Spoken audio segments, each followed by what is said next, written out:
আল্লাহ পাক রব্বুল আলামিনের লাখ কোটি শুকরিয়া যে আল্লাহ পাক রব্বুল আলামিন আমাদেরকে পরীক্ষা প্রায় শেষের দিকে, তাই না, শেষ করার মতো তৌফিক দিয়েছেন। এই জন্য সবাই একসাথে বলি আলহামদুলিল্লাহ। তাহলে আমরা আল্লাহর শুকরিয়া আদায় করলাম, তাই না? আচ্ছা, আজকে কি পরীক্ষা চলতেছে? আজকে কি পরীক্ষা শুরু না শেষ? এই বছরের পরীক্ষা আর আছে? নাকি বেড়াইতে যাবো, তাই না? বেড়াইতে যাবো না? হ্যাঁ, তাহলে বেড়াইতে গেলে বেড়ানোর আগে পরীক্ষা কষ্ট শেষ, তাই তো? এই 2024 কে আমরা কি করব? বিদায় জানাচ্ছি, তাই না? বিদায় জানাচ্ছি না? তাহলে আজকে পরীক্ষার পরে পরীক্ষা কয়টায় শেষ হবে? 12টায়।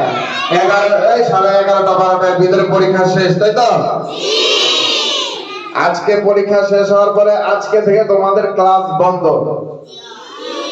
মাদ্রাসা খোলা হবে 27 তারিখ। 28 তারিখে সবাই মাদ্রাসায় আসবেন, ঠিক আছে?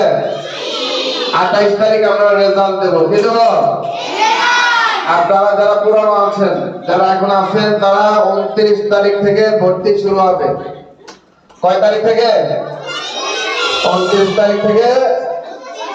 29 তারিখ থেকে ভর্তি শুরু হবে। 28 তারিখে সবাই মাদ্রাসায় আসবেন, মনে থাকবে? আচ্ছা, এরপরে আপনারা কিন্তু বই জমা দেন নাই।